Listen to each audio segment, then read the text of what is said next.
Please stand for the pledge.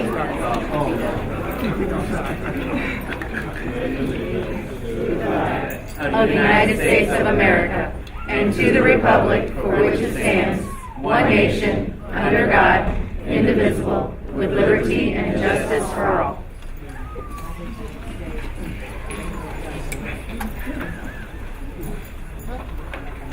Good evening, everyone. The elementary ELA curriculum was inadvertently left off the agenda, and it was not realized until after the posting occurred.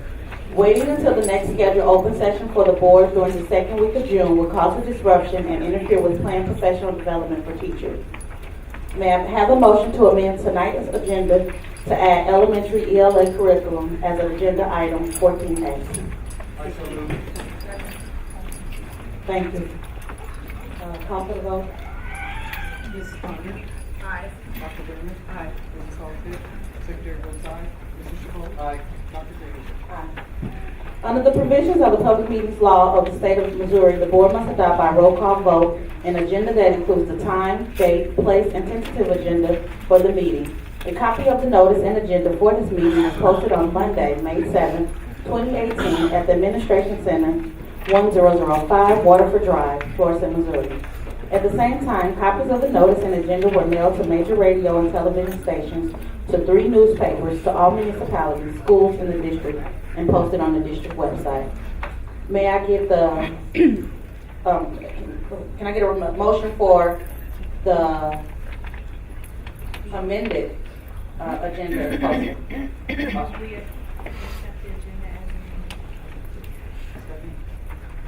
Call for the vote. Mrs. Condon? Dr. Bennett? Aye. Mrs. Halsted? Secretary votes aye. Mrs. Chabot? Aye. Dr. Graves? Aye. Dr. Bland?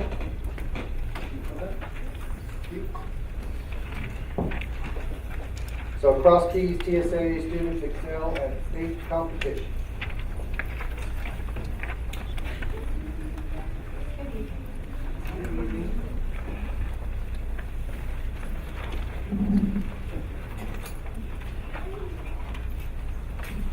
So if I could have at this time Mr. Brown and his TSA students to come up.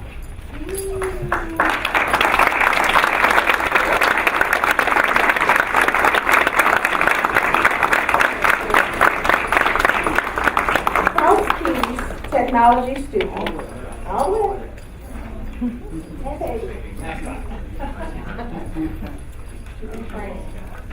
Cross Keys Technology Student Association dominated at the state competition recently. 16 Cross Keys Middle School students, TSA students, competed against over 1,700 students from across the state and placed among the top 8 finishers 42 times in different categories.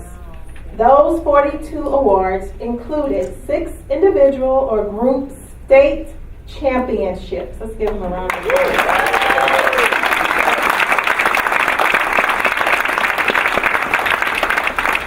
Our state champions are Amber Chu, step forward, Jacob Lorimer, Lawson Huck, Anna Shribling, Caitlin Shribling, Vander Stone, Brooke Purcell, and Carson Smith.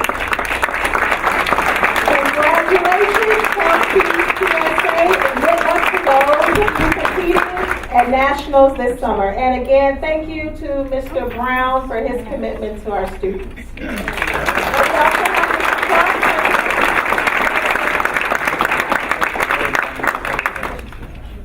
So if we can make 2 rows, the tallest in the back.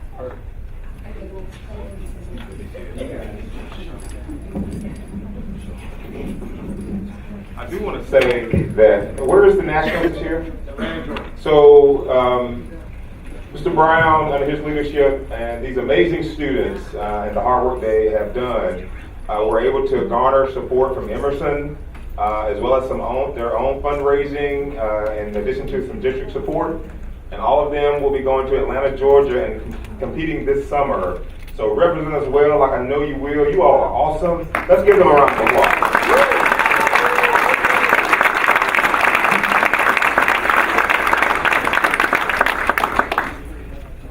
Slide down that way so that your cat's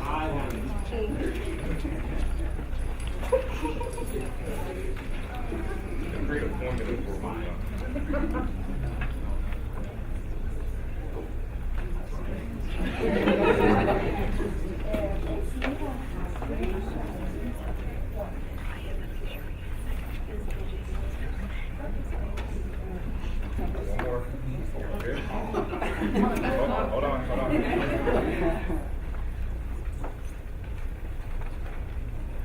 Awesome.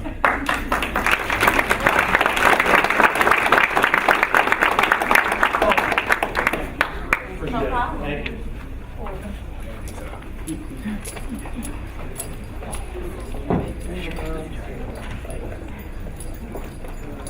Next up will be Ms. Cacciatore.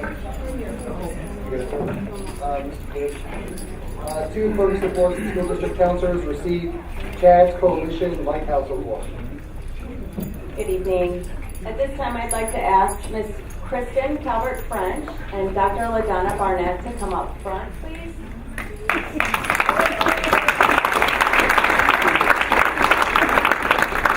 Chad's Coalition recognizes the dedication to education and awareness for mental health and suicide prevention.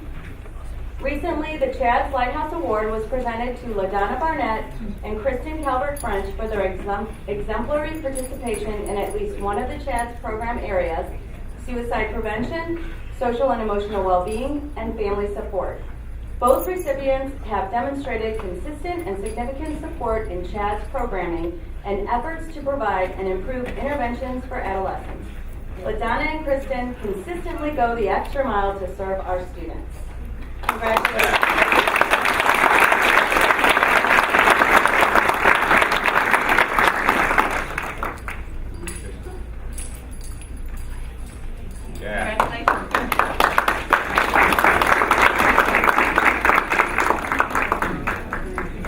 Next up will be Mr. LaRue, Ferguson Forest School District Assistant Superintendent for Business Services, named Education CFO of the Year.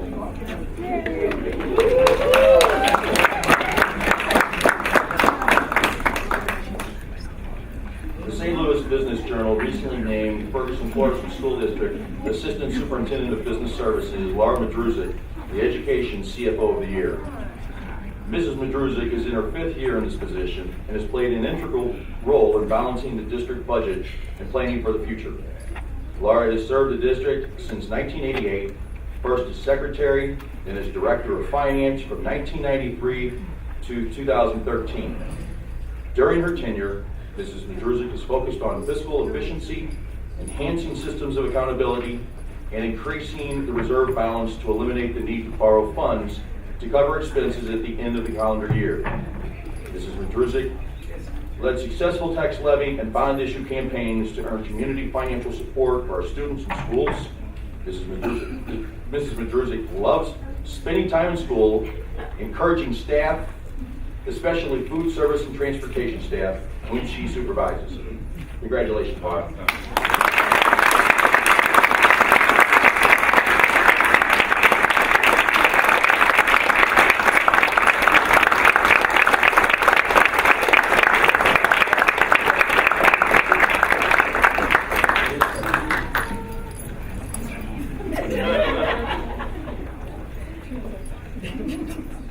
And Tiffany Bass will introduce to everybody the school district's principal of the year.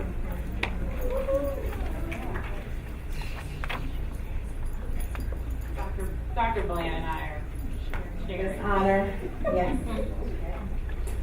So I'm going to first ask that Mr. Leo Denal come up, please. As Ferguson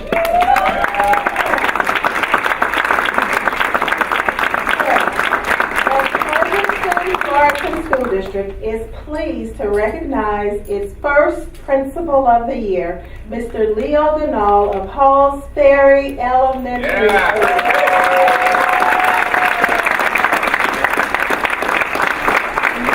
Ganal is a district alum, previous Ferguson Florissant School District Teacher of the Year, and a proud resident of Ferguson.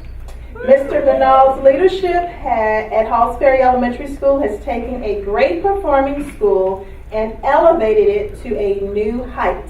Mr. Ganal is committed to his students and staff and works hard to build community.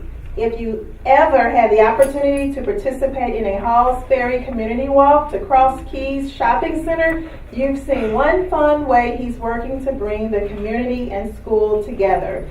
In Mr. Ganal's words, as Halls Ferry principal, he is living the what, Mr. Ganal? Dream. Living the dream. Living the dream. Thank you for all you do, and congratulations for being named the first Ferguson Florissant School District Principal of the Year. Yeah.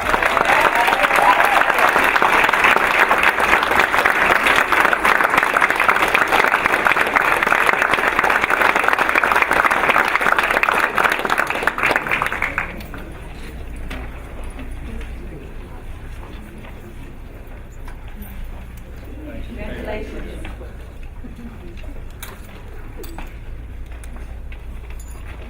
At this time, I'll turn it over to Dr. Graves and Dr. Davis, going to recognize one of our own.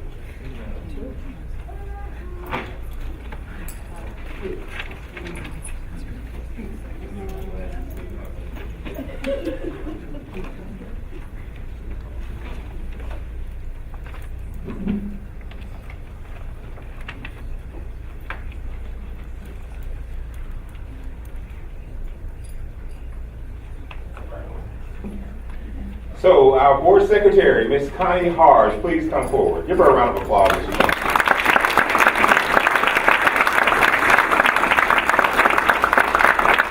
Ms. Harge has successfully completed the requirements for the master level certification.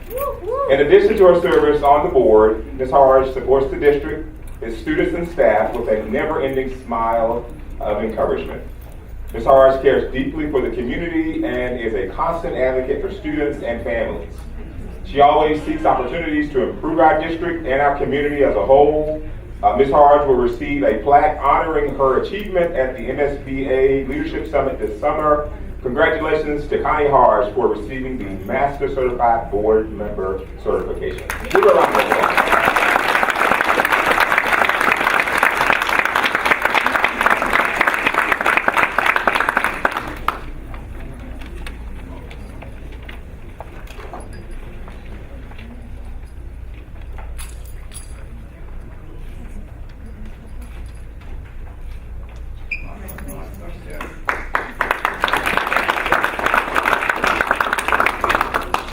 I'm going to ask Vice President Chabot to join me at the podium.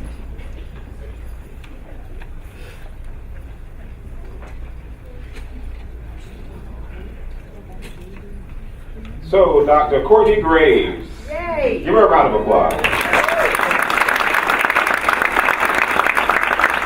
The board and myself would like to recognize our new president, Dr. Courtney Graves, for completing the requirements for distinguished certification. Look at that. This is indeed quite an accomplishment. Dr. Graves has demonstrated that serving as a board member goes far and beyond the regular meetings once a month. In addition, we never meet once a month. It's almost 2 or 3 times. In addition to her work to develop as a leader on the board, Dr. Graves is a tireless advocate for equity for all students and is well known for asking the question, will this be available to all? So we'd like to take this opportunity to recognize her. She will be recognized this summer at the MSBA 2018 Leadership Summit that will be in Tantera in June. So congratulations to Dr. Courtney Graves for receiving the Distinguished Board Certification. Give her a round of applause.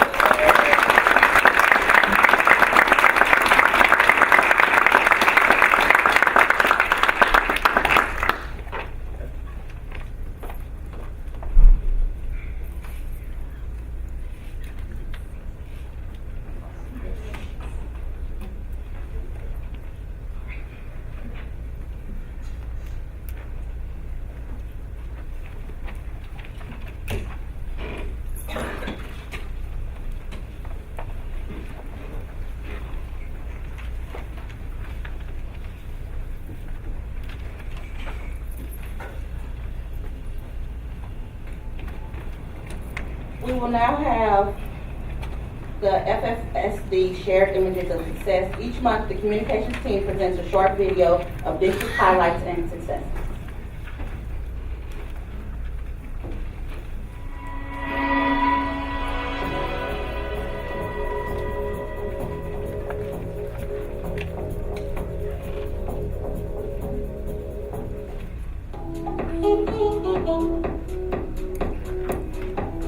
All across the Ferguson, Florissant School District, students are experiencing success. On April 17, over 25 students were recognized for their outstanding academic achievement at the Berkeley Middle School A+ breakfast. The students and their families celebrated with a lovely breakfast, along with words of encouragement from guest speaker, Superintendent Dr. Joseph Davis. The recognition honors students who have maintained a 3.5 or higher GPA, including several students who achieved a 4.0 or better. Kudos to a job well done, Berkeley Middle. On April 19, Ferguson Middle School students gathered at the Ferguson Municipal Courts to participate in the annual mock trial program. This year's team of 12 Ferguson Middle School students served as the prosecution against the defense team of Washington University law students. Through their participation in the mock trial program, students learned essential skills such as public speaking, critical thinking, teamwork, and the art of forming a persuasive, cohesive argument. Wedgwood Elementary School is working to equip their 6th grade students with the tools needed for their futures. One of the ways this has been accomplished so far is by taking their students to experience campus life at colleges and exposing them to opportunities that they can pursue if they continue their education in the undergraduate study or even a trade. On Friday, April 20th, families and staff at Wedgwood took students to visit Kentucky State University. They had the opportunity to learn about various programs, courses, requirements for admission, and everything there is to know about campus life. The trip to KSU is part of Wedgwood's initiative to instill these forms of experiences in their 6th grade students, rather than waiting until later in their studies. You can learn more about these stories and other examples of the great learning happening in our district on our website and on social media.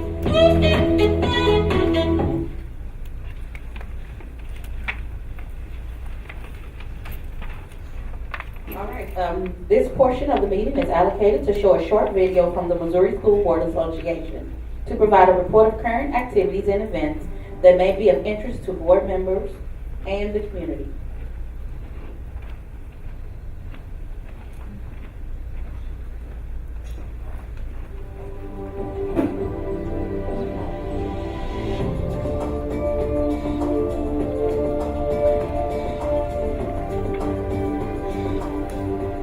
Hello everyone, and welcome to the Missouri School Boards Association's board report for the month of May.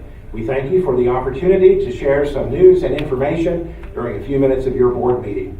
We begin with a look at budgeting challenges facing Missouri's public schools.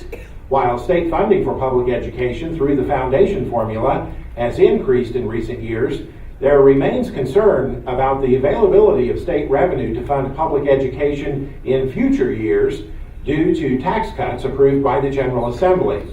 Former Deputy Commissioner of Education, Dr. Ron Langford, says a major budget challenge on the local level is having a reasonable expectation of available revenue from state and local sources. There is an appropriation, and the General Assembly will appropriate, but they cannot distribute more than what they have. And so an appropriation, there's certainly we should have a lot of gratitude for an appropriation, but if the revenue is not there going forward, then its ability to meet the appropriate level, and we've seen that many times, that they couldn't meet that. So yes, it's always something we should watch. Langford adds, state funding for school transportation has dropped dramatically over time. If you look at the amount that was appropriated last year and the amount that was spent, which was $85 million, you have to go back about 35 years before it fell to that level. Well, if you look at a school bus 30 years ago, the cost of one compared to now. So what happens if you gain appropriated funds through foundation formula, but the monies for transportation and the cost of transportation continue to go up, then you're really just, instead of funding transportation, you're funding transportation now through the foundation formula or through local tax increases. State law sets a target of providing 75% of the cost of school transportation to local school districts. But right now, state funding is at about 30%, forcing local school districts to pick up a greater share of transportation funding. Langford discussed school funding issues during the recent Partners in Governance conference in Columbia. MSBA was a co-sponsor of the event, along with the Missouri Municipal League, the Missouri Association of Counties, and the Truman School of Public Affairs at the University of Missouri.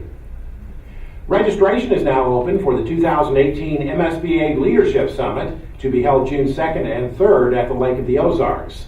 The theme of this year's event is Accountability in Leadership and will feature a number of general session speakers and breakout sessions related to that theme. The Leadership Summit also includes recognition of board members achieving the various levels of certification through MSBA, along with the Outstanding Boards of Education Awards. The June Delegate Assembly also meets during the Leadership Summit, where MSBA state officers are elected. This year's state officer nominees for the coming year are Rhonda Gilstrap of the Blue Springs Board of Education for President-elect and Linda Doherty of the Nixa Board of Education for Vice President. Mike Pratt of the Gasconade County R1 Board of Education will become the new president of MSBA at the conclusion of the Leadership Summit. He served as president-elect during the past year. By the way, Mike Pratt also was elected to a seat on the National School Boards Association's Board of Directors during the recent NSBA conference held in San Antonio. Video interviews with the candidates are posted on the MSBA website in addition to registration information for the Leadership Summit. Nominations are now being accepted for MSBA's Legacy of Leadership Awards. The Legacy of Leadership Awards are designed to honor current and former Missouri school board members who have distinguished themselves through community service and advocacy for public education. Honorees are outstanding Missourians who have given countless hours for the betterment of their communities and to advocate for the students in our public schools. These awards are sponsored by Future Builders, the nonprofit foundation of the Missouri School Boards Association. The Carter D. Ward Excellence in Advocacy Award is designed to recognize and honor an individual board member who exhibits exemplary leadership skills in the area of public education advocacy. The award is named for former Missouri School Boards Association Executive Director Dr. Carter D. Ward, whose career epitomized effective advocacy for public education. The Paul Morris Community Service Award was established to recognize and honor an individual school board member from Missouri, past or present, who has shown a sincere and outstanding commitment to community service. That award is named in honor of Paul Morris, a past president of MSBA, who devoted countless hours to strengthening his community and improving its schools through his volunteer work. Applications for both awards are open until June 28th and are posted on the Future Builders section of the MSBA website. Both awards will be presented at MSBA's annual conference this fall. That's it for this month's edition of the MSBA Board Report. Thanks for allowing us to have some time at your board meeting, and so long from Columbia. Thank you. This portion of the meeting is allocated for the board to provide an update of current activities and events in the district that may be of special interest to board members and the community. Tonight, Mr. Ebert is unable to join us due to a prior obligation, so we will have Ms. Madruzik to do his report.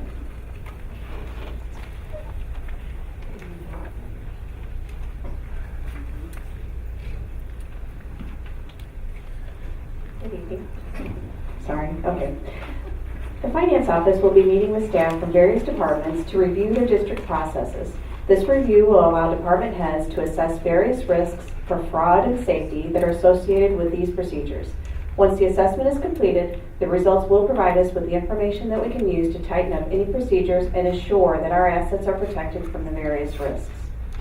And the other thing that we wanted to talk about is this Saturday on May 12th, from 10 to 12, the Healthy Schools, Healthy Community Wellness Champs are partnering with the Emerson YMCA, American Heart Association, Girls Trek, and St. Louis County Public Health to host a family recess for parents to come and play with their students. The event will be held at Central School and is open to all families in the Ferguson-Florissant School District. Parents and students will be given a play pass and will participate in the various activities throughout the morning. Activities include slide dancing, the smoothie bike, the photo booth, jumping rope, a walking obstacle course, and a heart monitor challenge. The St. Louis Metro Market Bus will be there for families to purchase fruits and vegetables, and our own SFE staff will have a farmer's market set up for our families to enjoy a healthy snack and a water. One play pass will be given to each family, and when all activities have been completed, the pass will be entered into a drawing for some fun prizes. Every family will leave with a goodie bag. A flyer was distributed today through our Peach Jar system, and we would really like to encourage our families to come out and play. Now, you have to come with your student. You can't just drop your students off. So we are encouraging the families to not just drop their students off because they do have to come and play. So that's all I have. Thank you. Ms. Ponder? Good evening. I have the talent management update. First, we have an update for staffing. The district has undergone a staff maximization effort that will result in more balanced classrooms across the district while also allowing for additional staffing in those grades with the most need. Approximately 30 full-time teaching positions have been recaptured through attrition and maximization, which will also yield a significant cost savings. As of this week, the district will have hired for approximately 35% of the current open positions. I also have a professional development update.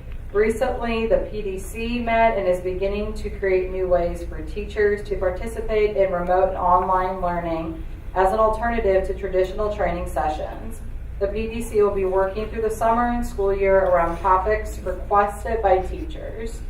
Lastly, an evaluation update. The Support Staff Evaluation Committee has had several meetings this year to address the need for an updated support staff evaluation tool. Several departments are represented on this committee, and they will have a new evaluation tool ready to pilot in the 2018-19 school year. That is all. Thank you. Thank you, Ms. Ponder. Dr. Franklin? Good evening. First of all, I want to personally congratulate Dr. Brady and Ms. Harge for getting their advanced certification. Master's level and distinguished level certification. It's not something that's really easy to do, and it's a lot of work. But it's worth it. So congratulations to the two of you. Also, I wanted to acknowledge teachers and just say we really appreciate you. This is Teacher Appreciation Week. We really love you and the job that you do, and it takes a special person to be a teacher. Yes. I know that.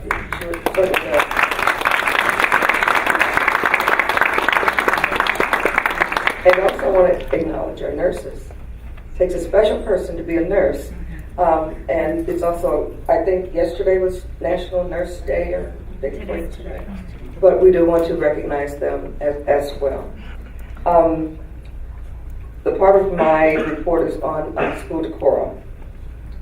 And the Ferguson-Florissant District has enjoyed another year of reduction in suspensions and referrals, but while still holding students accountable for their conduct. The district credits several major initiatives for this success for this 2017-18 school year. Number one, the change of a total rehaul of the student expectation code to create consistency across the district when dealing with students and their behavior. The second major change was adopting the research-based practices of CI3T, Comprehensive Integrated Three-Tiered Model of Prevention. This model is a data-informed graduated system of support constructed to address academic, behavior, and social domains. The third initiative was a difference maker with the district-wide professional development around PBIS, Positive Behavior Intervention Supports. All faculty and staff concentrated on intensive responsiveness to students' academic, behavioral, and social performance. The district would also like to share some great news from our special school district partners with the data data on students and that they receive through special school district services. The discipline report from special school districts shows that we have reduced referrals this year by 24%. Special school district out of school suspensions, they've gone from last year 1,300 down to 1,000. We still have work to do, but that's 300 less, fewer. And the days of lost and out of school suspension from 4,197 down to 3,719. Still too high for me, but we're headed in the right direction.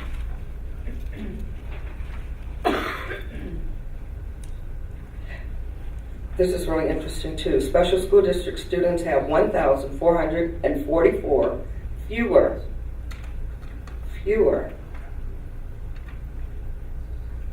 referrals than last year. Students account for 2% less of the overall referrals as compared to last year.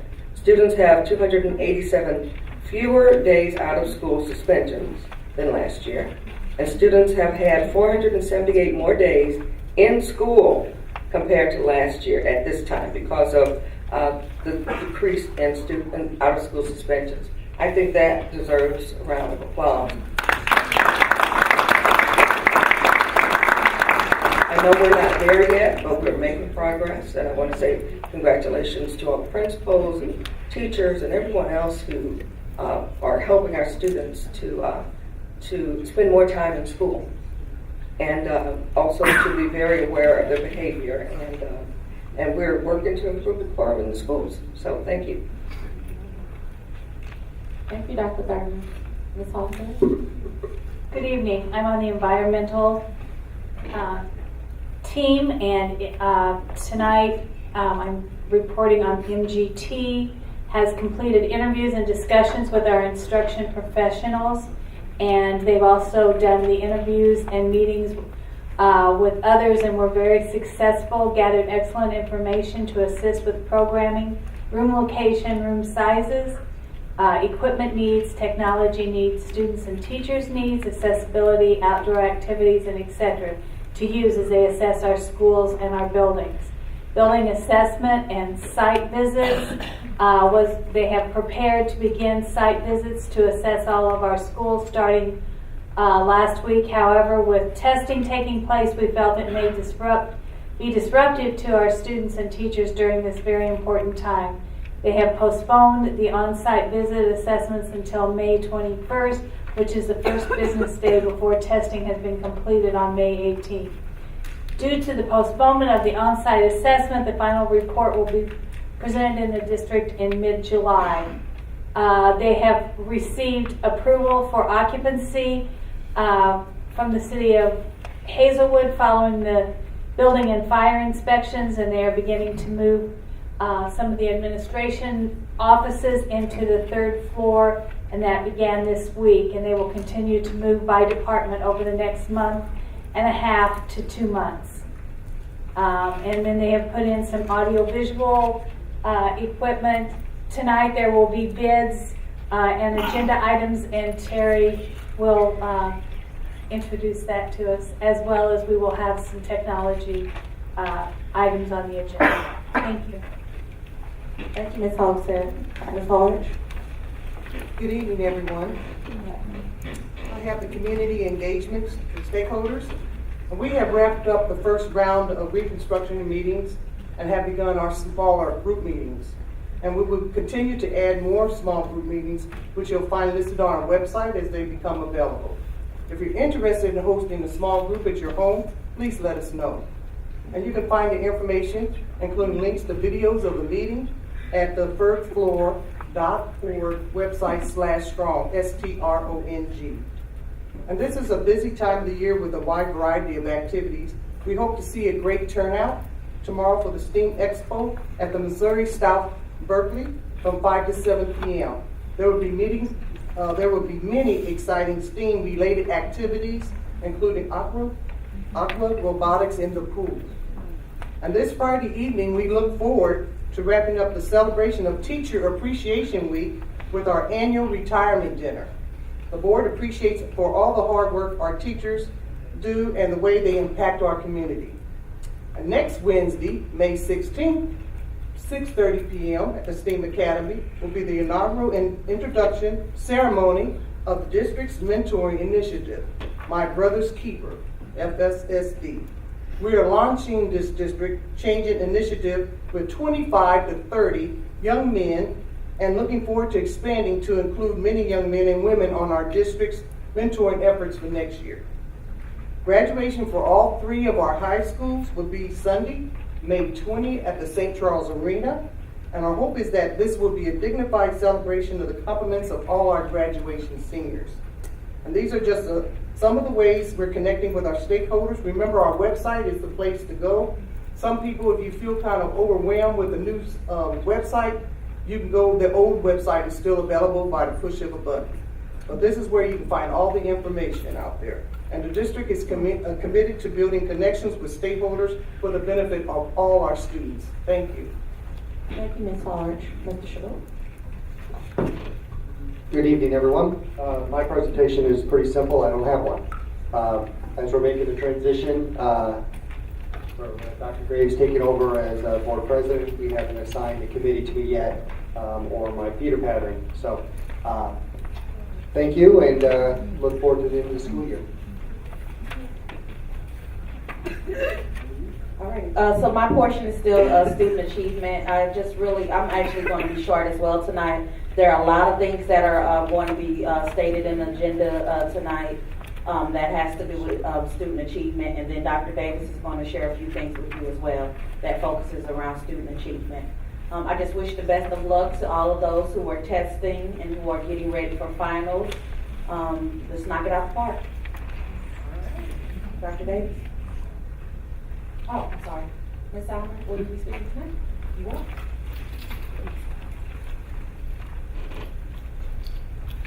Good evening, board. I just wanted to begin with a thank you for allowing the FFNEA to speak with you at board meetings this year. As you know, I always like to do some positive things, so I just wanted to celebrate Yay Math. We'll ignore the hour that the internet went down in the library. The reading celebration this evening was amazing.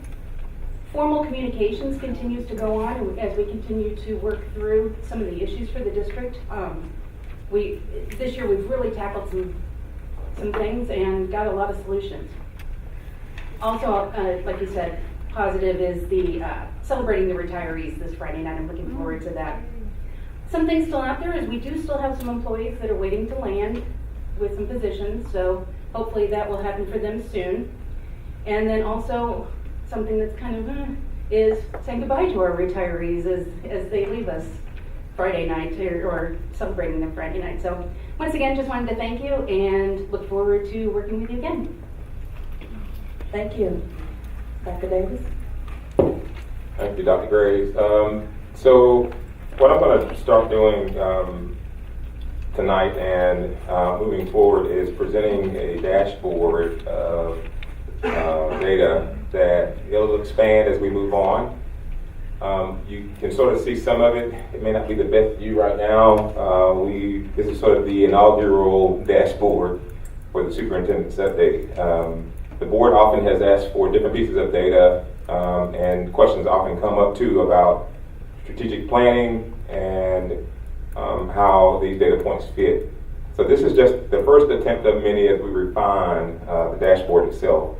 What you'll find under our first goal, so we have 6 goals in the district, and we use United, UNITED, which is how the board reports out on their areas of support throughout the month. U is for understanding, and that's around our accreditation, around our academics.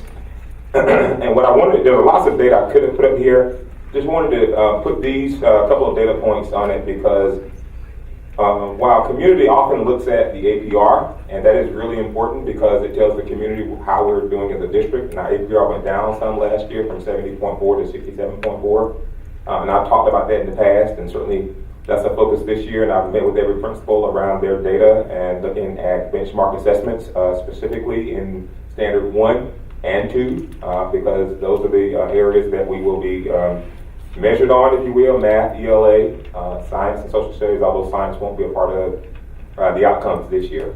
I do want to turn our attention as a community to looking at the APR, getting 70 and above, 80, 90, onto 100 as the first marker. The second one I want folks to start paying attention to is the MPI.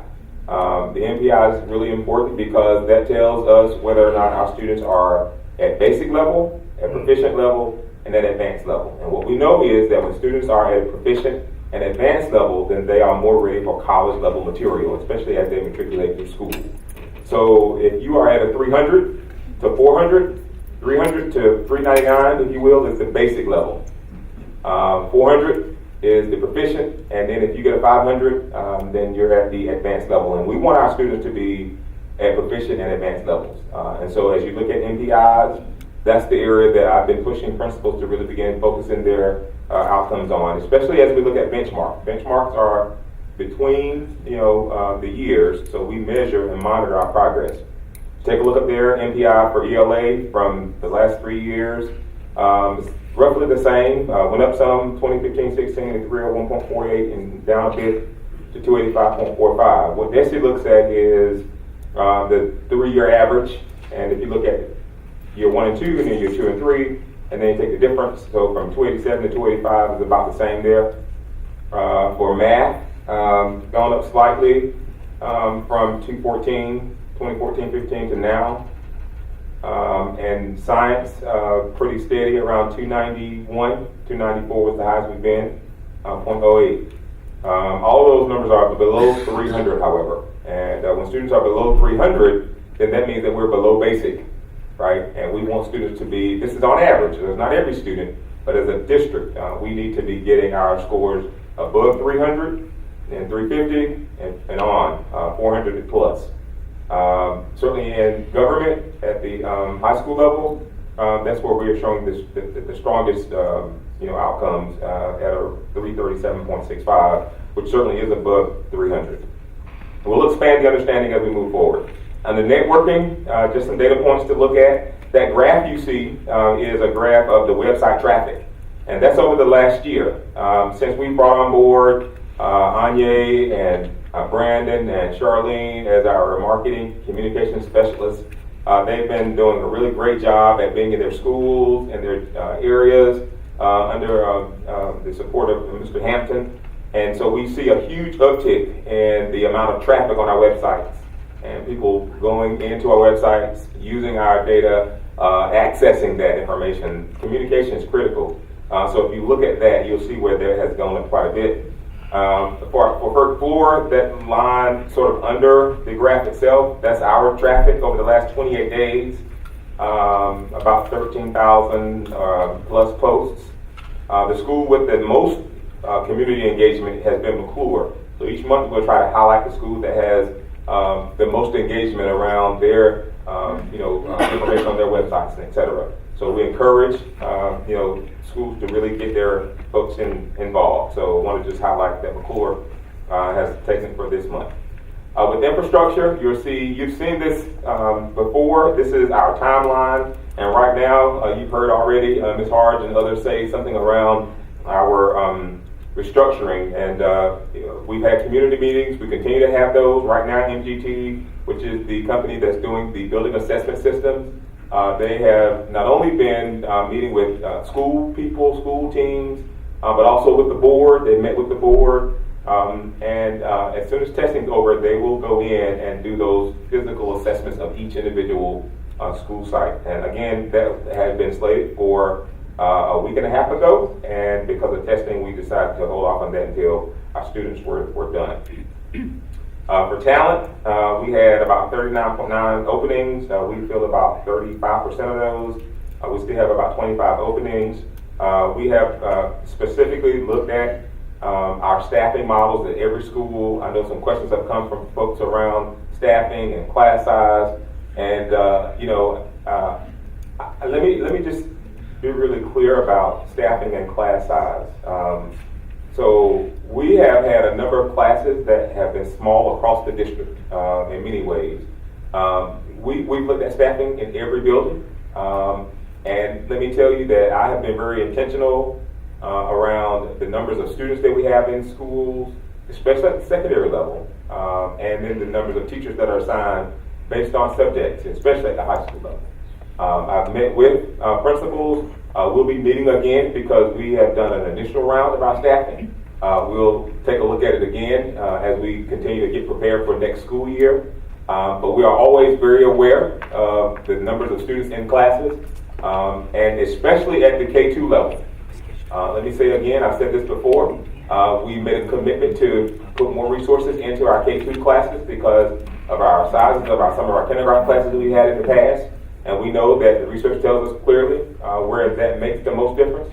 But we absolutely won't have bustling classes, big classes, bustling is not a good word, overcrowded classes is a better word, at the high school level. Now, I know there are some places in the high schools where there may be some larger numbers, especially in our physical education classes, and typically you have larger numbers of students there.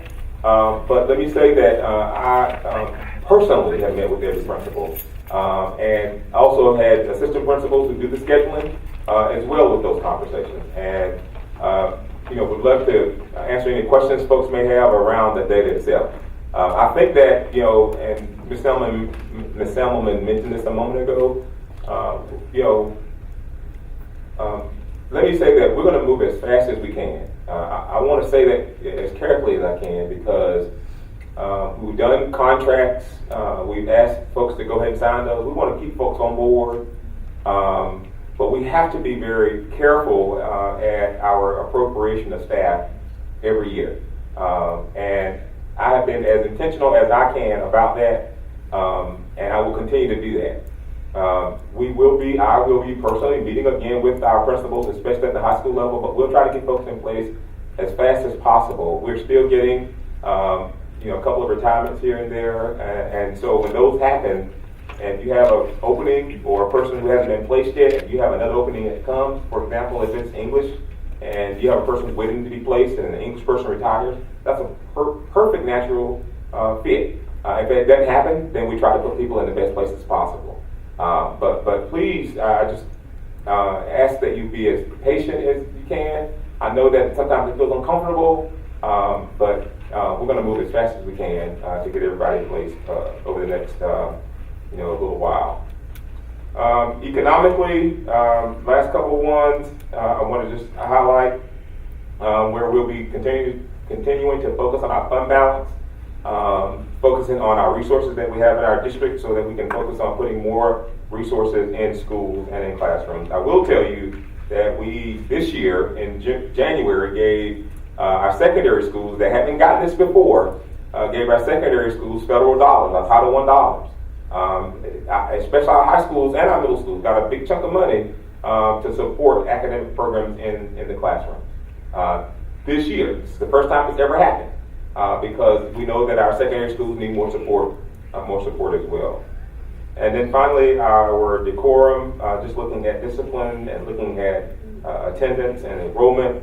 Dr. Thurman said it better than I could, that we are not there yet, and I absolutely acknowledge that. We're making progress, and it takes time. It doesn't happen overnight, but we have to be a team and keep pushing forward. What I said before, and I'll keep saying it. Numbers are great, but behavior is what we want. The better behaviors. We're going to be doing some great work in June at KU with the folks at the University of Kansas with Dr. Kathleen Lane. We've been meeting with people constantly to try to give support to the schools, especially around climate and culture.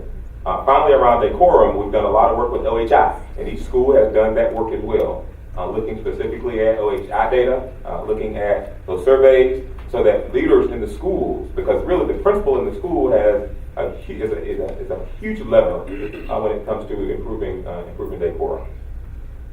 So that is what I wanted to say about the strategic planning parts. I want to take this opportunity to say how grateful I am for this next part.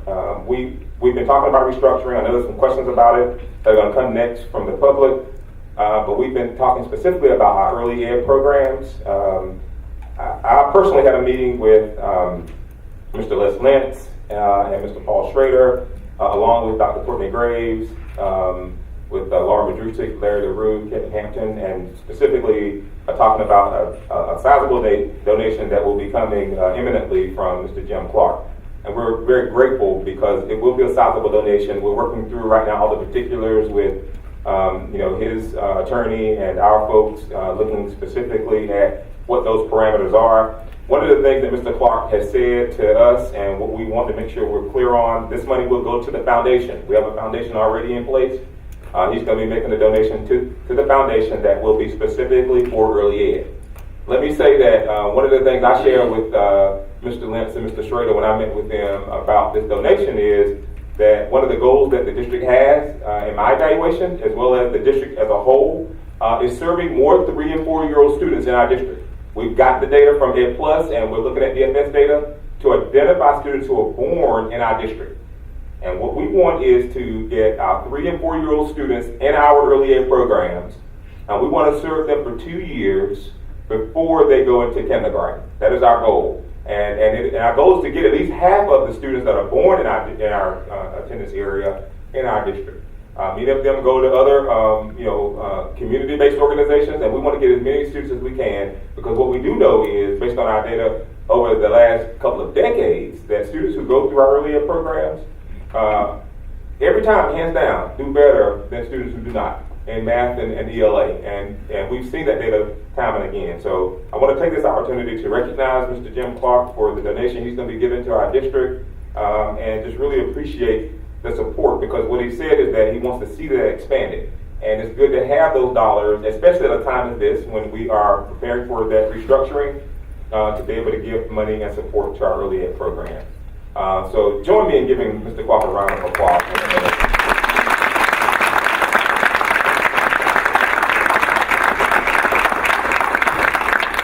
I'll have more details once we work through all the particulars, and we'll be coming back with some updates about more specifics. But I wanted to take this opportunity to honor that, because I really am grateful for the direction that we're going in. But I know we've got a lot of work to do. I know that, and I understand that. But one of the things that we can't do if we expect to be improving and be better in 5 and 10 years is do nothing. And so it is difficult. I know that. I know some of the feelings and emotions I've gotten from different communities around the restructuring parts has been challenging. And not only do we listen, and I can tell you that every time somebody asks for something, we do what they want, but we listen and try to incorporate that as best as we can. So I just ask for your patience and continued support as we move our district forward. So, Madam President, that's my report. Thank you, Dr. Davis. The board allocates this portion of the meeting to allow stakeholders the opportunity to comment on both agenda items and non-agenda items at the start of each board meeting. Prior to the public comment period, participants are asked to fill out a comment card with their name, address, phone number, email address, and topics to be addressed, and will be allowed up to 3 minutes to speak. Members of the audience who wish to speak to the board are requested to speak from the podium, identify themselves, and in keeping with district policies 4054, 4059, and personnel law, should refrain from making negative comments that are personally identifiable. While the board will not directly respond to speakers during the public comment period, the board president may make clarifying remarks at the end of the comment session to correct any misstatement of facts. We will now have Mr. McClendon first.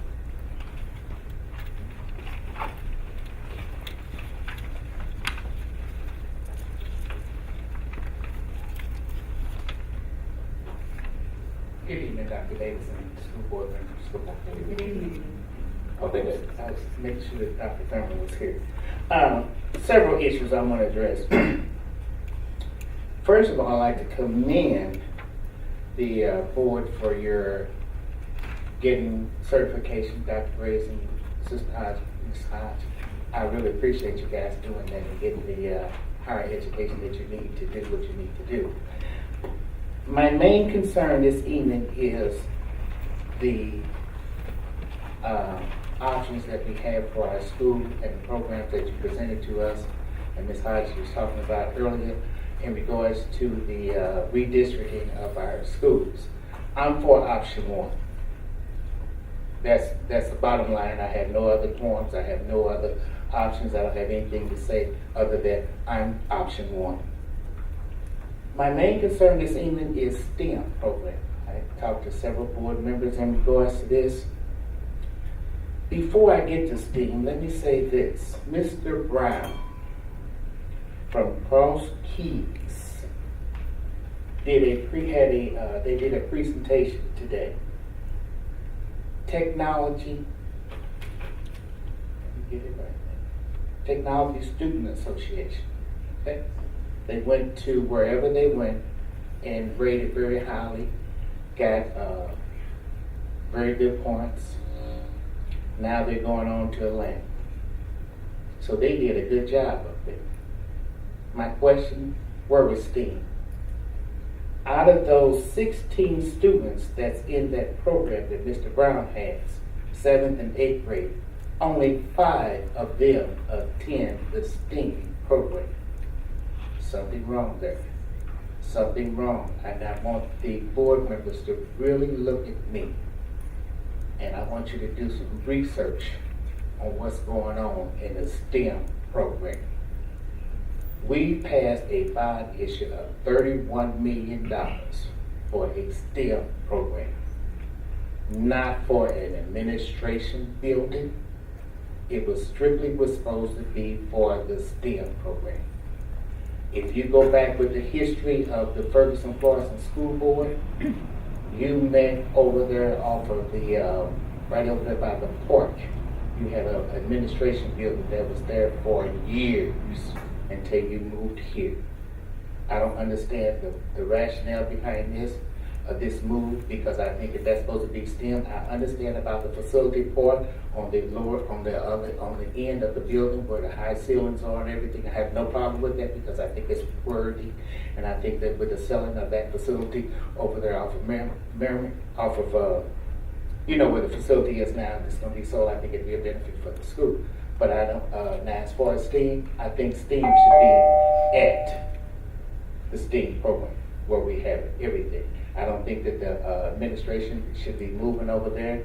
I think they should be wherever they can be. As far as I'm concerned, they could be at one of the elementary schools that you're probably fixing to close. Let me say this, and I'll be done. The other issue: why is the STEAM program having an exhibit at McClure, South Berkeley? That's an issue. If we spend all that money, purchase that building, pass the bond issue for $31 million, why is stuff happening other places than at the STEM building? And why do our kids have to go to, why does STEM have to go to McClure North next year for the 9th grade? If it's a STEM, we got facility, we got things over there can be done. Yeah, it might cost a little extra money or whatever, but we passed a $31 million bond issue. And I think that board members, you guys and ladies, gentlemen, doctors, professional people that represent us, the residents, the stakeholders, I think you need to look at the STEAM program a little bit more. Because if we don't have an issue that our STEAM is not doing anything, the test scores for the science and math are down. Dr. Davis just mentioned that today. He just mentioned that in his presentation. We need to do some things. We need to look at it before we start making some decisions on what we're going to do with this deal. School board members, I will be on your next minds, thoughts in regards to this STEAM program. I think we need to look at it a little bit more deeper. Thank you, Mr. McClendon. We will now have Doug Jackson.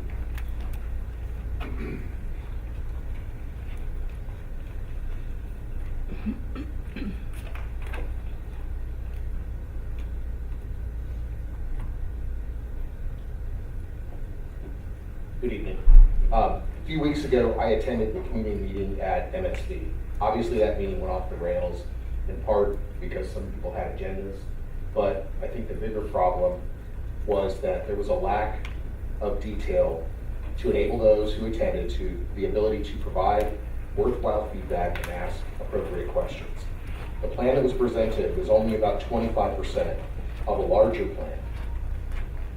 For example, if option A is taken, what upgrades would be done to the various schools to make them better learning environments? If option C is chosen, if option B is chosen, what technology upgrades would be done, as well as how would we address the future having two schools that are likely at or near the capacity? If option C is chosen, how much would a mega McClure cost?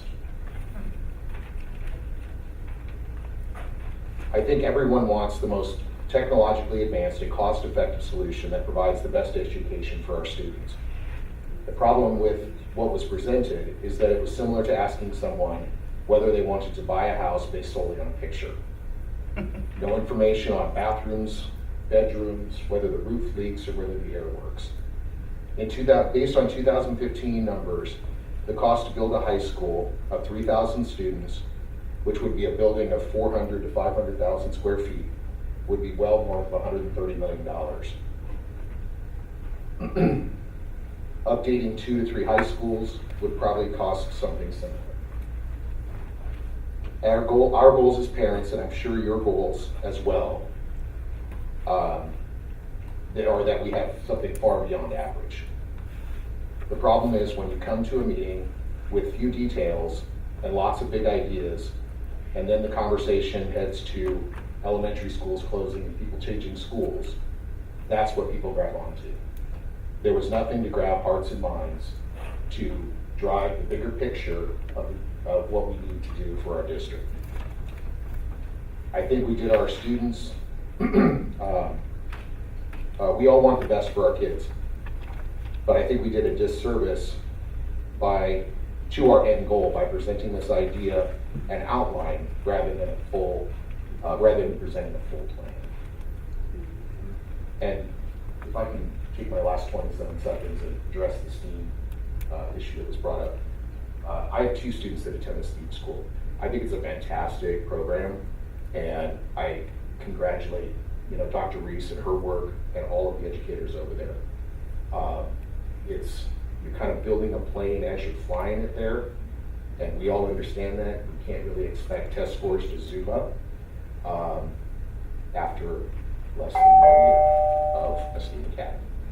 I would encourage those who have doubts about it to talk to Dr. Reese and maybe come by and see what's going on there. It's a wonderful program. Thank you, Mr. Rector. We will now have Louetta Stratton.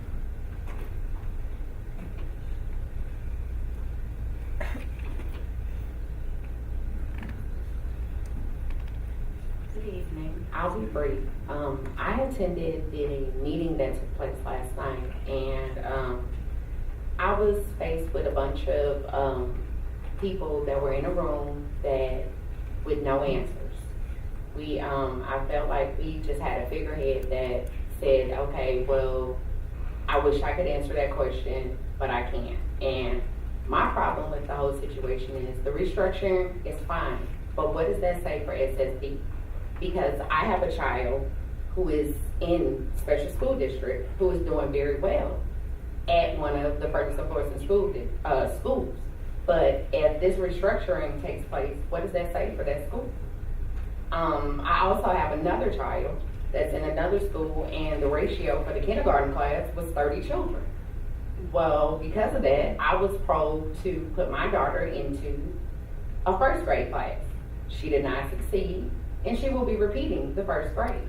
So for me, it's like, I don't really know where that leaves my children and what stops me from leaving the district to go somewhere else so that they can have a better education.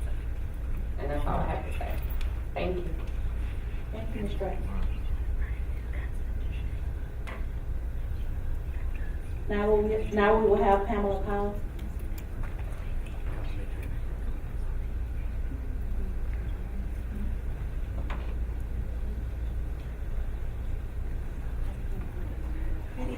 Good evening, everyone.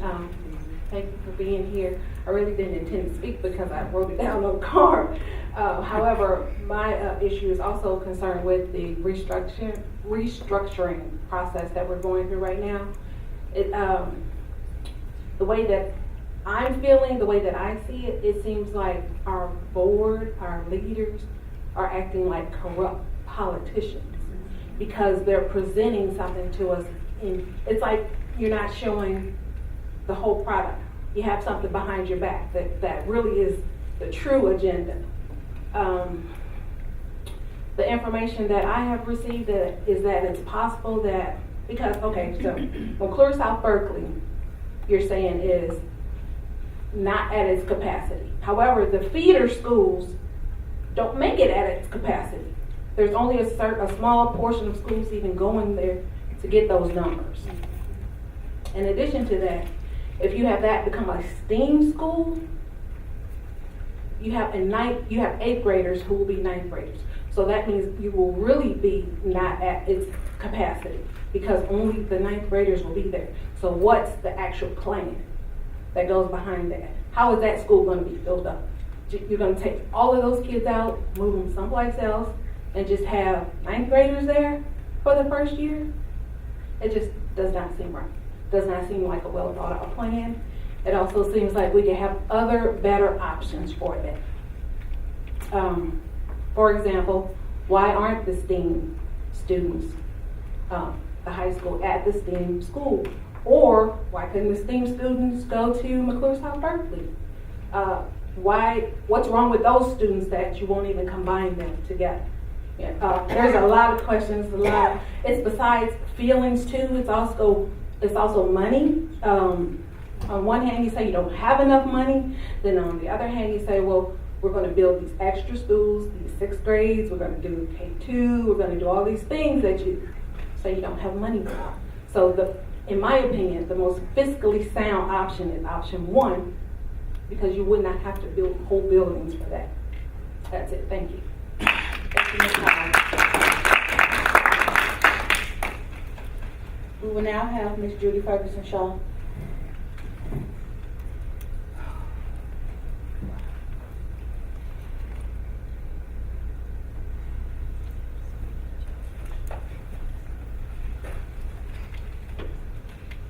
Good evening.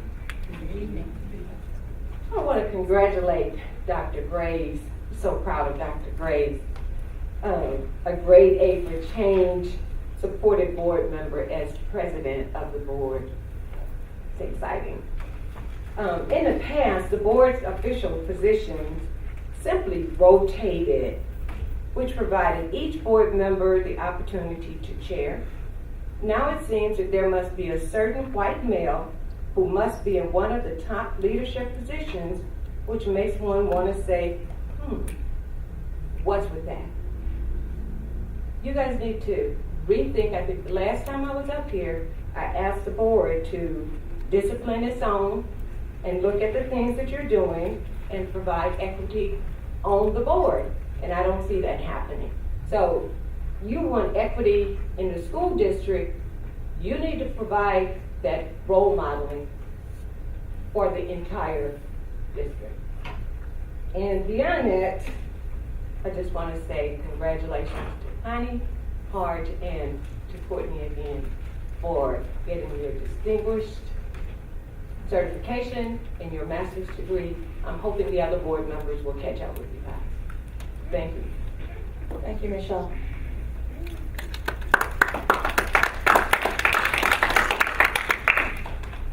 The administration presents the following items for approval under the consent agenda.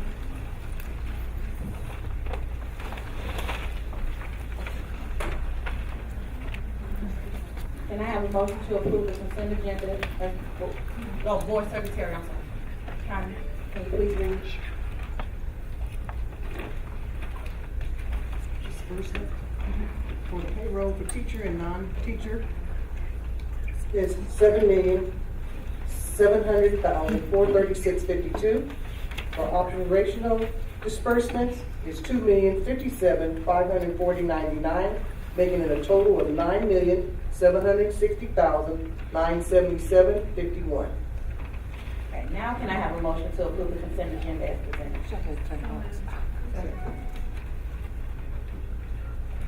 All right, all in favor? Aye.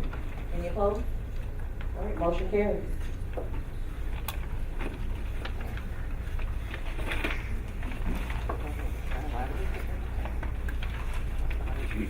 All right, we have Miss Jennifer Bryson and,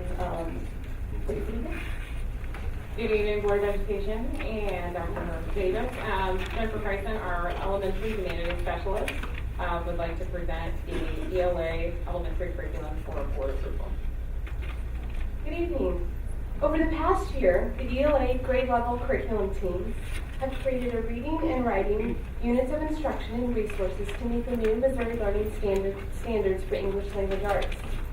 We are bringing the new ELA curriculum before the board for your approval to use as our district-wide elementary ELA curriculum. The purpose of the elementary ELA curriculum is to ensure that all students have equal opportunity to learn reading and writing at high levels. The supports in the curriculum help to ensure that each student will have access to an effective teacher and will have access to the same content, knowledge, and skills in each section or class that they're in across the district. The curriculum is used to teach phonics, reading, and writing to all elementary students. This curriculum was written to support the board-approved and district-adopted curriculum resources of the writing units of study and the collaborative literacy suite of being a reader and making meaning. The recommendation is that the board approves the ELA curriculum for kindergarten through 6th grade at the elementary level. all right, can I have a motion to approve the additional ELA curriculum resources and professional development? So moved. I second. All right, any discussion? All righty, hearing none, all in favor? Aye. Any opposed? All righty. All righty, 14A, Okay, thank you. Previously, the board approved the purchase of a systematic phonics program, Being a Reader, for kindergarten through 1st grade.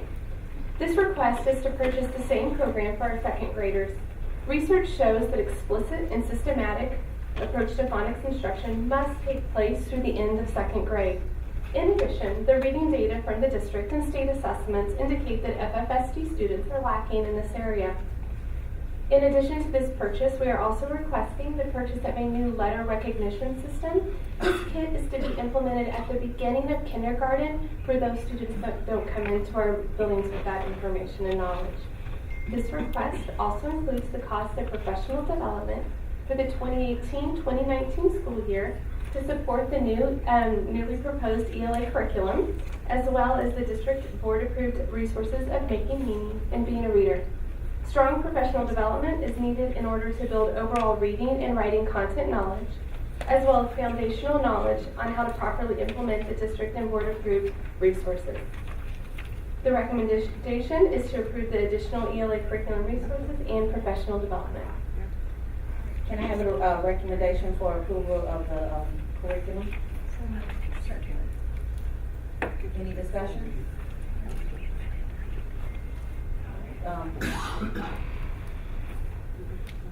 All in favor, yes. All in favor? Aye. Any opposed? Thank you.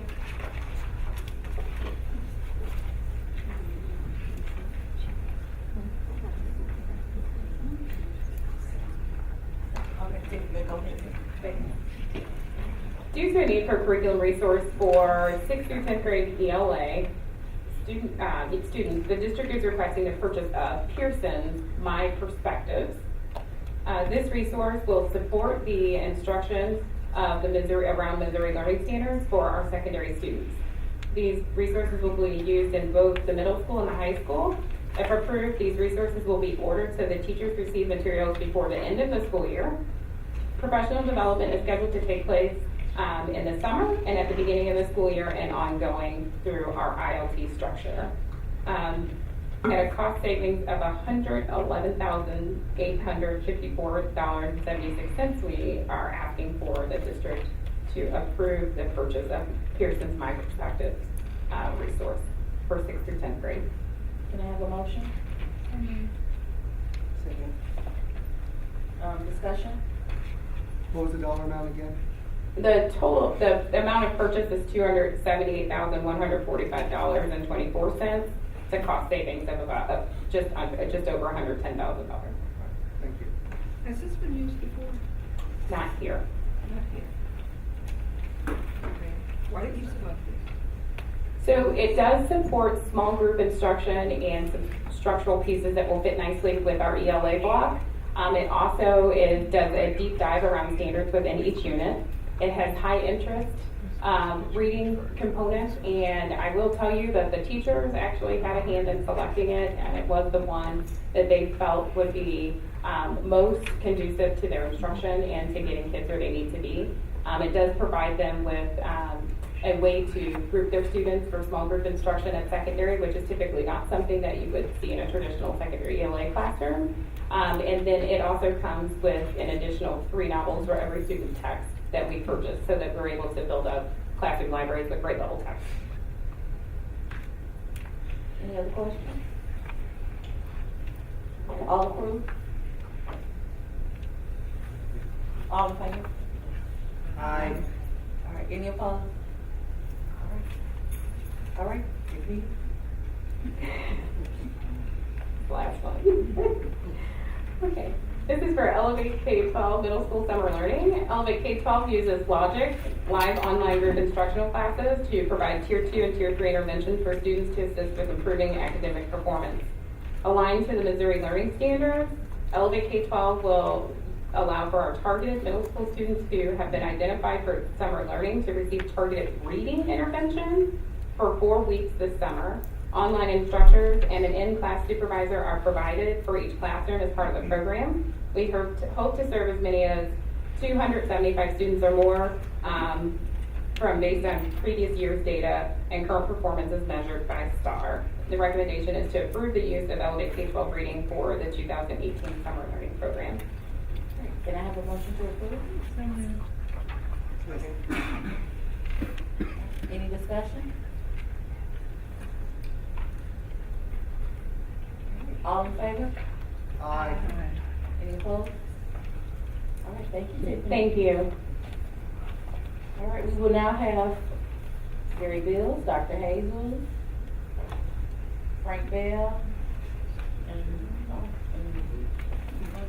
The whole group. Good evening. I'd like to invite Mr. Bell, Executive Director of Elevate St. Louis, and the McClure admin team who have been working closely with Mr. Bell, Principal Gerald, Mr. Ford, Dr. Lewis. In the St. Louis area, a large majority of urban youth lack adult support in their life, leading directly to increased dropout rates, unemployment, crime, and other roadblocks to their success. Elevate USA has proven effective in changing these trends and transforming the lives of our nation's youth. Elevate St. Louis is being launched using the same model that has been successful across the U.S. to change the outcomes for our students in our area. Elevate St. Louis is partnering with the Ferguson-Florissant School District at McClure High School to build long-term, life-changing relationships with our students. This will include offering 2 classes to 50 freshmen and sophomores. Full-time teacher mentors will teach the elective class. The classes incorporate vital character qualities and life skills from the Elevate classroom curriculum. These qualities and skills are designed to develop the personal character, leadership abilities, and skills needed for success.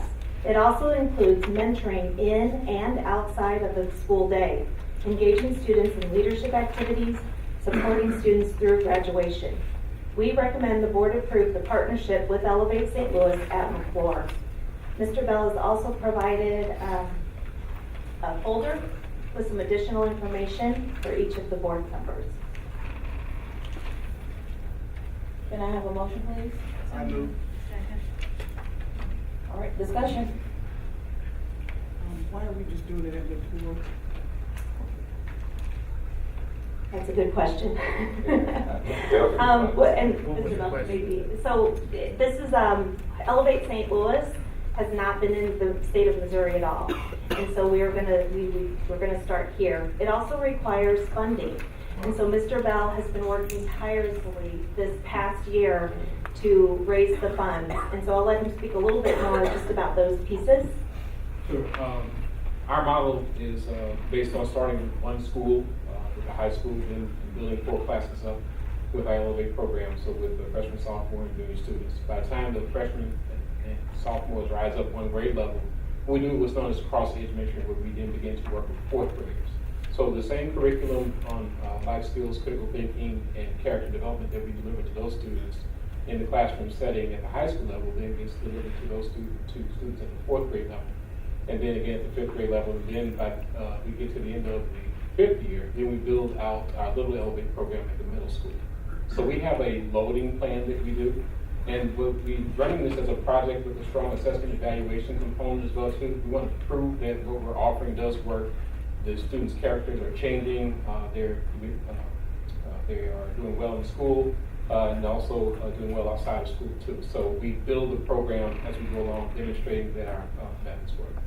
Okay, so how did you arrive at picking 4 over the other 2 high schools? Actually, we were here at the invitation of Dr. Yeah, so we were looking at data. Even some of the attendance data still remains in McClure in terms of the challenges that we're having. So it's funded. They do their own funding, right? Like she mentioned a minute ago that we actually had a meeting a couple of years back when we met over at Canoli's, and Deb Speck, who was one of the national leaders, came in and presented the program to us. So what we did was looked at the data at all of our schools, specifically looking at our attendance data, looking at our discipline data, our biggest concerns, while all of our schools need support. Now, we'd love to put it everywhere. It certainly takes money, so we start here, and we started where we saw the biggest need, that was at McClure. And then once they can get that model well oiled, then we hope to see expansion.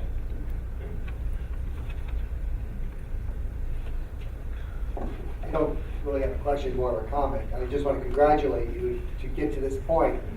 This started a couple years ago when I first met you, and you're full of enthusiasm and excitement, and I know it's been a hard job, but congratulations. And I really look forward to see this program put in place and for us to be able to reap the benefits of it.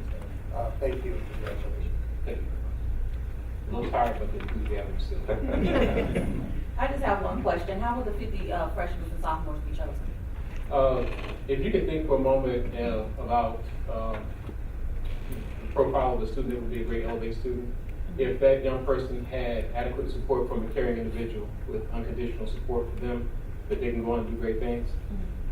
Once you step inside the building, probably about 150 students, 200 students came to mind. But our curriculum is good for the student that might be tracking to leave the district. Okay. And it's also good for the valedictorian as well too. And so we work in partnership with the folks in the building, particularly with Dr. Lewis and also with other folks to identify those students. And it is a serious class. So this is not just a rap session with good intentions for 50 minutes. There is a strong curriculum that we have in place. There's assessment evaluation that goes along too. They get a real grade. But the students that will be in the class are going to be guided to us by the folks in the building. They understand intimately what we're doing. We've been working together for a year and a half. And they also have a pretty short list of folks that they think would be fantastic.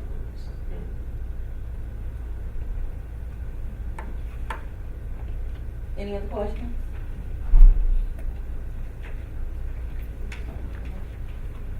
Really? No? I mean, I've prepared like good time. So can I, are all in favor? Aye. Any opposed? Welcome, Elevate. Thank you very much.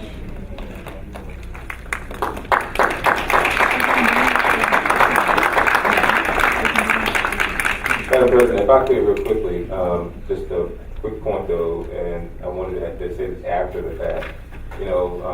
One of the first things, I want people to hear this. One of the first things I heard when I got here 3 years ago now was discipline, discipline, discipline. And it's still an issue, we know that. It didn't get here in a year, let me say that first.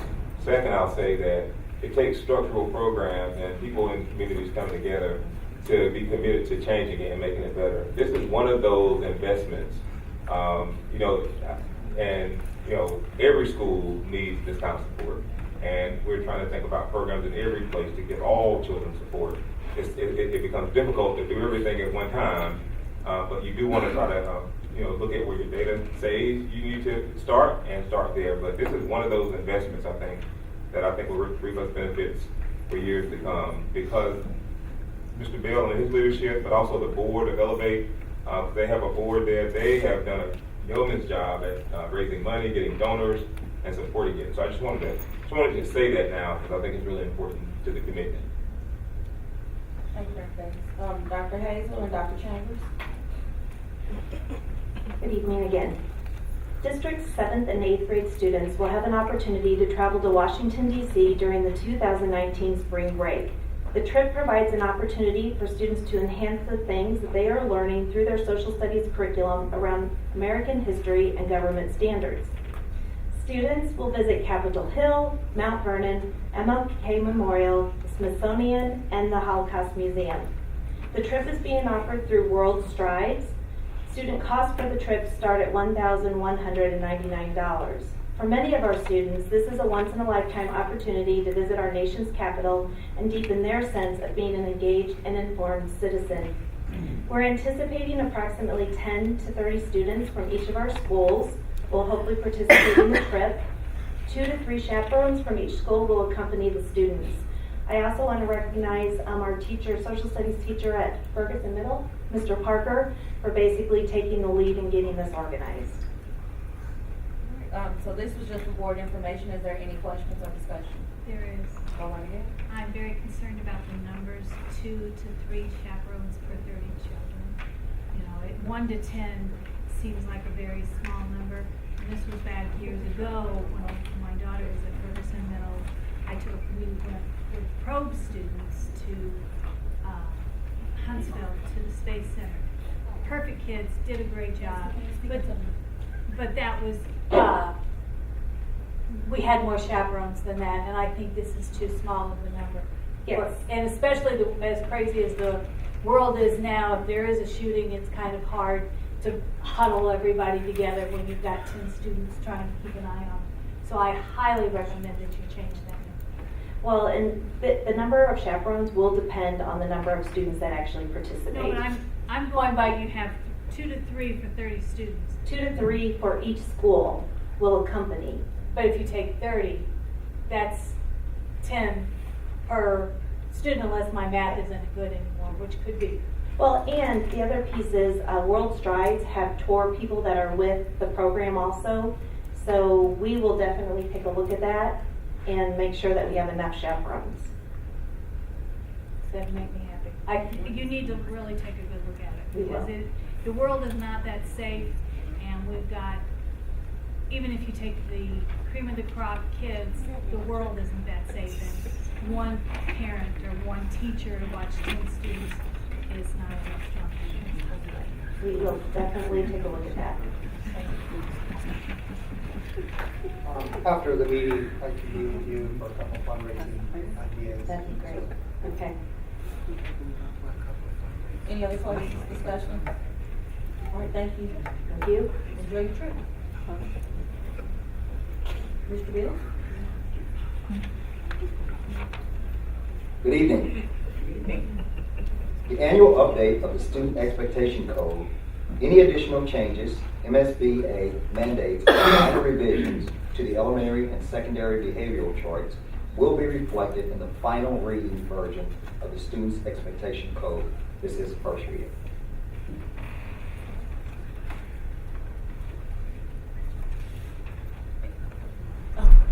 Any questions? Comments? Concern? Let me just say a word or two. And I actually, the last meeting here I had with the committee, there are several people on the committee, school people, principals, teachers, assistant principals, and so we revised the student expectation code and implemented it starting this current year that we're in. And one of the reasons for that was some of what Gary's already said is the consistency of practice across the district, so that the student has an issue at one school and has a student with a similar issue at a different school, that we responded in similar ways. Certainly there's some individualization that goes on. What we have found this year is there are some areas where we have level 1, 2, and 3. So there are some nuances that have to be adjusted in order to make the code tighter, and that's based on what we've learned. And that's really important because we put a policy out there. There's a need to revise that policy. I say all that to say it's really important for, especially parents and teachers, to take a look at the revised suggestions, because this is just first reading. There will be some changes of infractions on each one of those levels, so that when you take a look at what those levels are, it's important to look at, if a child does, say for example, an infraction and is now moved to a different level, then how that impacts, their disciplinary reports. So I say that to say, I really encourage folks to take a look at the reading. It should be online if it's not already, and then we'll come back at the second reading, and at that point is when the changes will be adopted. Those changes should be highlighted in red or some different color, so that folks can see what the differences are before we bring it back to the board for action at the second reading. And I can't say enough just about the consistency now that we have in the code, so I'm just extremely ecstatic about it. Anything else? Thank you, Mr. LaRue and Dr. Jadali.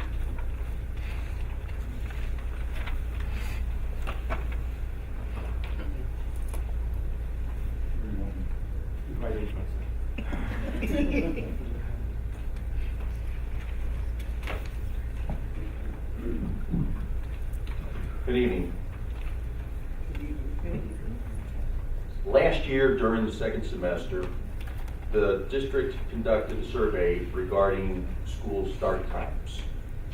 The survey had several options. Results indicated that no option was clearly favored, therefore no action was recommended. However, there are a few reasons why there continues to be an interest in our attendance data.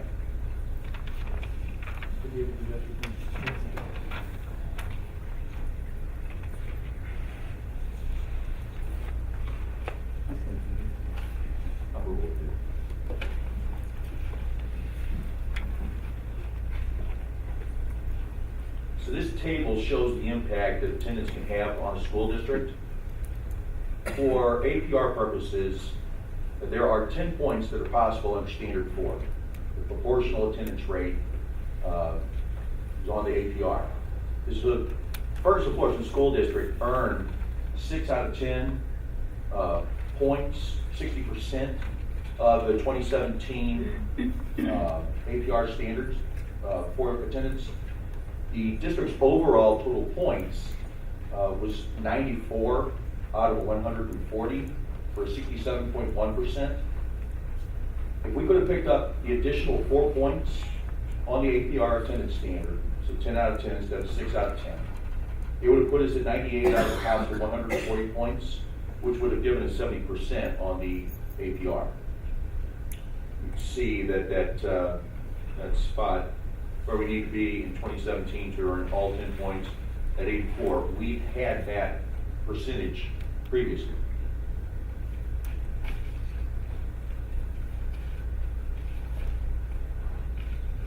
This chart breaks down the year-to-date attendance for 90 and 90, which is 90% of students attending 90% of the time. And we've got 4 elementary schools here highlighted. These are elementary schools. This is all the elementary schools. There's 4. And they're highlighted because they're less than 80%. For the secondary schools, all of them except for the STEAM building are in that position. This is where our emphasis really, needs to be. We really have to target this. Yes, particularly in the high schools. If you look at the high schools, all 3 of them, but particularly 2. As was just mentioned with the previous presentation about Elevate, it's an opportunity. So, yeah. But for the average daily attendance, which is a factor in the funding that comes back to the district.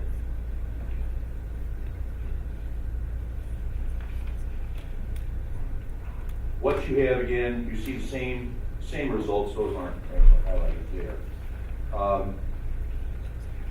Marvin Bruzik and Dr. Jadali figured out what this really the significance that this could have as far as dollars into the district. Attendance day, each attendance day that's lost for first and fourth school district students is the equivalence of $25 approximately. You multiply that out towards, the course of the school year. If there was perfect attendance, just realize, that's not gonna happen. But if it was perfect, it'd be $6.5 million. There's a good opportunity even to capture half of that. They could flow back to the district. So it can't be dismissed that this is an opportunity. This is not just about money. It's what this does as far as student achievement. This is information that needs to be shared and understood, conversations being had.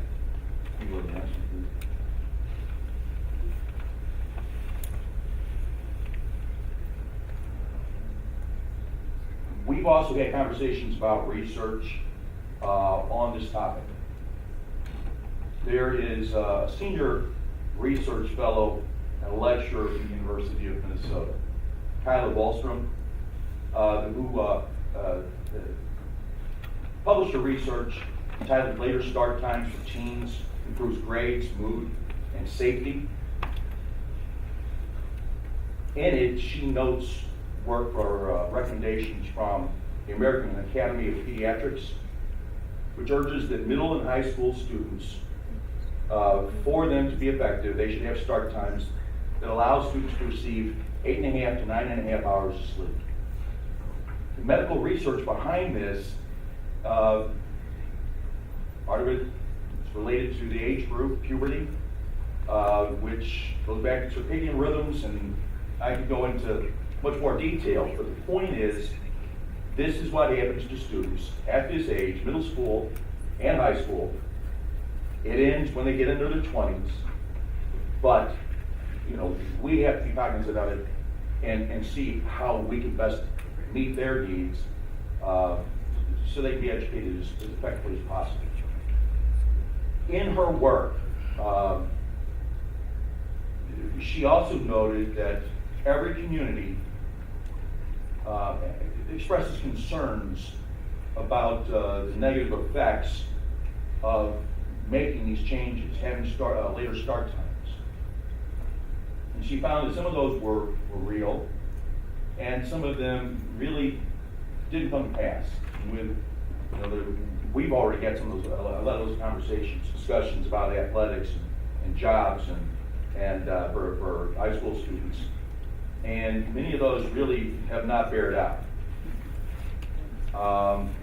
There are some things we will need to kind of work through, but one of the benefits that we have is to bring people along.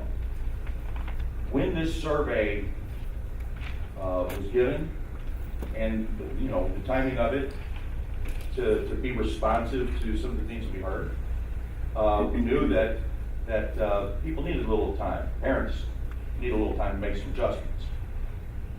And so we want to be very clear that no change is being recommended to the board at this time for the 2018-2019 school year. You can go. So our current times are these. You see that elementary schools, middle schools, high schools, you go to the next one. These are the scenarios that were represented in the survey. So under scenario 1, for middle schools, there was a 20-minute difference from the current 7:50 start time to the 7:30 start time. Under the high schools, for 8:15 for the high schools, it would be 1 hour later to the 7:15, you go to 8:15. And then for elementary schools, it'd be 15 minutes later. So there's not much difference in the recommendation for scenario 1, except for the high school. Is there a question? No, you're flipping back and forth, and I was just trying to. You do it. No, I'm just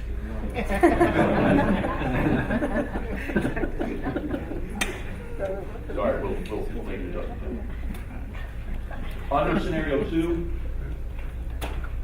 middle schools would be 20 minutes earlier, elementary would be 30 minutes earlier, and the high schools would be 1 hour and 45 minutes later. They would have a start time of 9 o'clock. Under scenario 3, it would be 1 hour and 45 minutes earlier. Again, these are current, based on current time. High schools would be 1 hour earlier, and then middle schools would be 1 hour and 10 minutes later. So these were the scenarios that were presented. If you can go to the next slide. The student responses.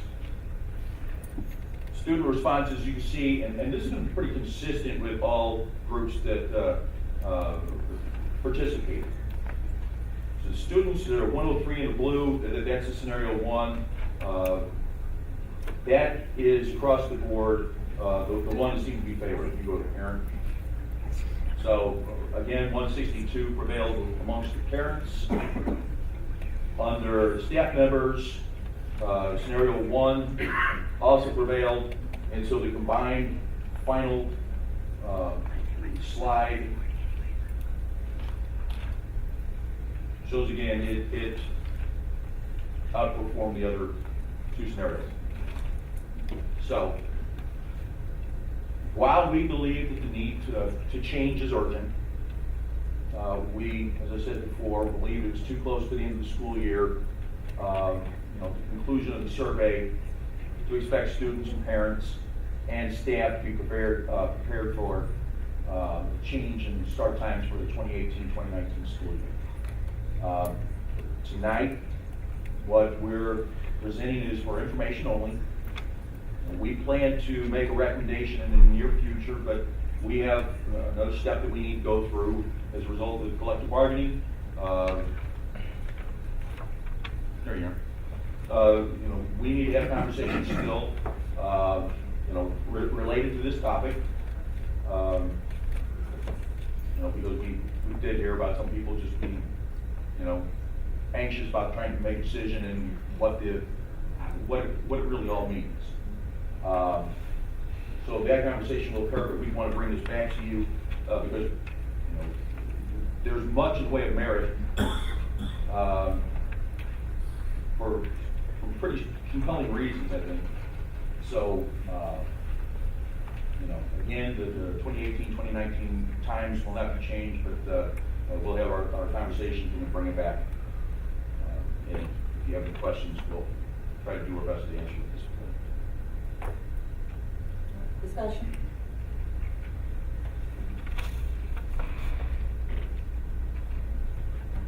I have questions. How do we know the why? How do we know that it's the school start time? What research that have we done with communicating with the schools that have these lower attendance scores? How do we know that it's the school start time? Well, fair enough. I can go refer back to some of the research that was one area that I didn't get too deep in. But the recommendation is that the later you can make it, the better. Anywhere between after 8 o'clock for high school students makes a difference. The closer you get to 9 o'clock, the better. Again, it depends on what you're looking at, but that's what they're finding. It goes back to the sound like commercial. So we're just using the research based instead of going. As to say, is speaking with a kid who maybe attendance is just really bad, instead of going to the home and find out exactly what's going on with that particular family. But instead we're just saying overall research says. We're looking a little bit more broadly, that's correct. We are not the only ones that also are going this way. During the 1990s, this really started to kind of come to the fore, but districts were a little slow to get on board. I remember at Ferguson Middle School, those conversations occurred with a couple of teachers kept saying, you need to push the times back. The district kind of kicked it around a little bit, but we never did. Rockwood, and I believe there's a couple other schools, Dr. Davis, that also are going this route because it's compelling, and I think that I've read anyway, is that districts don't want to go back after they do it. So let me add that, so I don't know if there's a one-to-one correlation in anything you do, any kind of change you make. But what we have, and I in particular have had conversations with students. And I mean, the data a minute ago, when you look at the 90-90, so a couple of things that's really important. 90-90 is about academics, and ADA is about dollars. Okay, so the 90-90 is where we get the points that impacts our APR. I mean, look at the high schools. McClure in particular, 56.3 is where we are there with the 90-90. You know, I'll give you some anecdotes. You know, especially when the survey went out, I got some emails, I had conversations with folks at schools. One of the bigger issues is, you know, kids who are high school students. And I've had, Dr. Dolly, I had these conversations at a couple of times, especially at McClure, that you have a lot of students who are elementary school students who have older siblings, and parents use them to help with that after-school care, if you will. So what he did was he looked at the data and said, for every elementary student that we have in our district, how many of them have siblings that are at the middle of the high school level? And we came away with a number of about 30-something, so 37% or so. I often hear that, and even the survey bears that out. You know, the biggest change would be for our high schools, because our high schools right now start at 7:15. That move would be to 8:15. It's not that much of a change for our middle schools, 20 minutes earlier, elementary schools about 15 minutes later. But what parents have been most concerned about that I've heard, and you know, in fact, I won't call a young man's name, but he said this to me yesterday when I was at McClure, that he has 2 younger siblings, and when he becomes a senior, his brother will be a freshman. But right now he helps to, you know, get there in the afternoons. So I think that's one of the reasons that the surveys are in the way that they are, because it puts elementary even later, but it puts them in school later too, so that you have a sibling middle or high school. You know, there's always a couple of options, the ones that have been presented, and there's always the option to do nothing different. And what I can tell you is that when you look at our ADA, we're losing a lot of dollars. It may give us some appreciable gain, it may not. Doing nothing certainly won't give us any more than what we already have. But $6.5 million is a lot of money if 100% was our ADA. You know, that's probably inconceivable, but if we can get half of those dollars, that's huge for our community. You know, I want to say that, you know, someone said earlier about, you know, money problems or, you know, problems with money. There's no problem with money. What we're trying to do is be efficient with the dollars that we have. And I want to be really clear about that, because when, you know, folks don't necessarily have the view that we're looking at, you know, if you can get half that money through improving attendance, that's huge for any budget. So we got to do some things different. And I know change is hard. I get it. I totally get it. But when I look at those data, I mean, MSB is 63.5. That's not that much better than McClure's is. You know, and those are the lower ones at the secondary level. We got to change. We got to do something. We got to. And our current position for 90-90 for this year, we're less than 80%. And that's based on information from this week. Well, we also need to educate the students, the parents, on the fact of the importance of being on time. I mean, my staff hardly ever, I'm working on tardies now in attendance, and they hardly ever come because there's no urgency. There's no, you know, the only thing that we do is so many tardies and you're written up and then you're written out the door. And we can't do that to our students, but they have to get that work ethic and that idea that it is important to be at school on time. And I know I keep going back to the dark ages, but when I was in school, if you weren't there on time, there was punitive damages. You either had to stay after school, you had to do extra homework. I can't remember all of that, but I know I wasn't tardy, and I know that I didn't call off sick or not come to school because you didn't get to make up your work. So those are things that we've got to put some work ethic in this world, because it's not just at the school, it's out in the workforce, wherever you go in the workforce. And to be honest, I have all levels. I have from my CNAs to my degree people, and they all, oh well, you know, so, and I can yell and scream and give them, you know, write-ups or whatever I want to do. It's got to be within, and that's what we have to teach. It's not, whatever time you change it to, they're still going to be late unless we get to the core of it, to them. Any other discussion?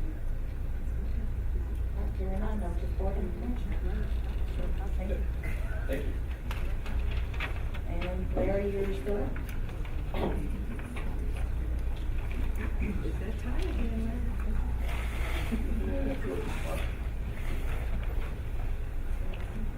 So the board may suspend policy 4051 requirements that all meetings of the board be held within the district per the application of policy 4044, suspension of policies and bylaws.